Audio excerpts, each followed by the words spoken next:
السلام عليكم ورحمة الله وبركاته. النهاردة إن شاء الله هنبدأ شابتر 2 في الماس. أول حاجة هنبدأ من نظرية الدبلز. يعني إيه الدبلز؟ ناس كتير بتشتكي من منهج الماس وبتقول عليه صعب وبيصعبوها على الولاد، بس الصراحة أنا شايفة إن هو بيفتح مخ الطفل جدا، بس نمشي معاه صح. ونصيحة قبل ما أبدأ الدرس، دايما خلوا دماغ ولادكم صاحيه. يعني أنا بعد ما هشرح الدرس هقول لكم تعملوا ايه معاهم عشان دماغهم تبقى رياضيه وشغاله طول الوقت، ودايما تربطوا بين اللي بيدرسوه وبين نظريه النظريات اللي بياخدوها. اول حاجه هناخده النهارده نظريه الدبلز يعني ايه دبلز؟ اول حاجه هناخده الدبلز والدبلز بلس 1. يعني ايه دبلز؟ دبلز يعني الرقم مكرر مرتين. حلها. طبعا احنا لازم نعلم الطفل اول ما يشوف الدبلز دي يعرفها. لو اي حد عايز يتعلم الجمع يخليه معايا وانا هشرح بالتفصيل الجمع عامل ازاي. هنا 1 plus 1 equal 2 excellent تمام. 2 plus 2 equal 4 3 plus 3 equal 6 4 plus 4 equal 8 8 5 plus 5 equal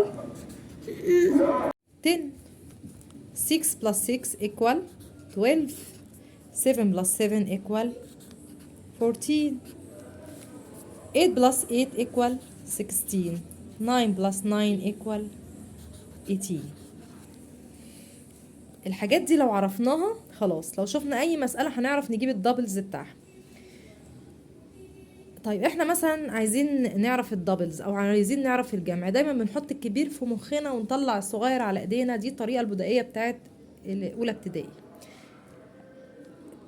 طيب الطريقة دي بتعلم الطفل ازاي يبص للرقم يقدر يطلع الدبلز بتاعه. الرقم مكرر مرتين، معنى كلمة دبلز يعني الرقم متكرر مرتين. 1 plus 1 equal 2 2 plus 2 equal 4 وهكذا. طيب لو جينا نقول 6 plus 7 هنعمل ايه؟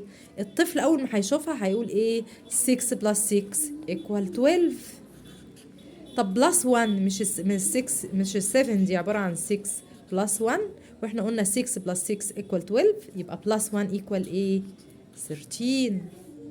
طيب 10 بلس 9 equal ايه؟ برضو الطفل هيبص على الرقم الصغير، اصغر رقم يطلع الدبلز بتاعه. مش بنختار الرقم الكبير، بنختار الرقم الصغير. الدبل بتاع ال 9 ايه؟ الدبل بتاع ال 9 18 صح؟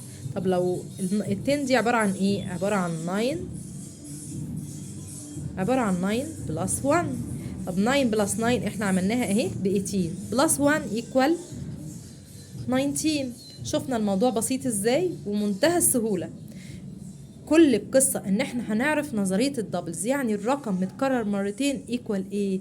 1 بلس 1 2 بلس 2 3 بلس 3. الحاجات دي لو عرفناهم الطفل مجرد ما بيبص للمسألة بعد كده مرة على مرة على مرة هنلاقي الطفل بدأ يلاحظ الرقم، بدأ ياخد باله من الدبلز. هيقعد بقى الناين دبل بتاعها 18. طيب بلس 1 اللي هي من المتبقية من التاني يبقى كده ايه؟ يبقى كده 19.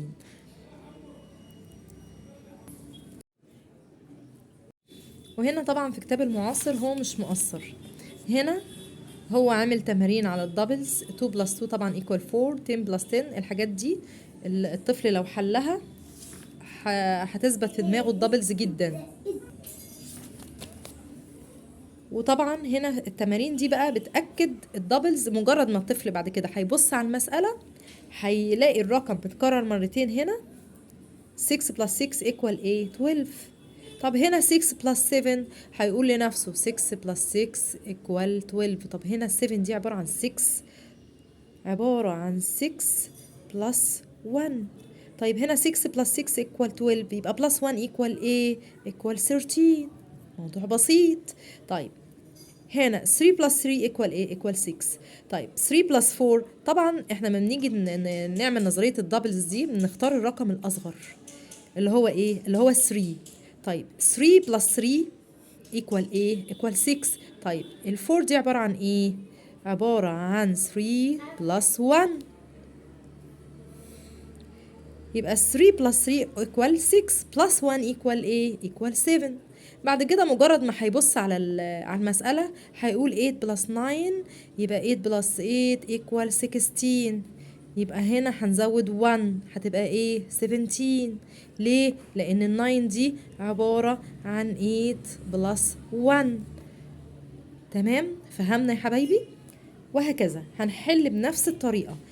طيب هنحل مسألة كمان. طيب هنا قلنا 2 plus 2 equal 4. طب ال 3 دي عبارة عن ايه؟ 2 plus 1. يبقى 2 plus 2 equal 4 plus 1 equal ايه؟ equal 5. ان شاء الله تكونوا استفدتوا. ما تنسوش تشتركوا في القناة عشان تتابعوني في كل جديد، سواء درس ماس بشرحه او في اي جديد بنزله في قناة حكايات ماما ميرو. شكرا جزيلا يا حبايبي.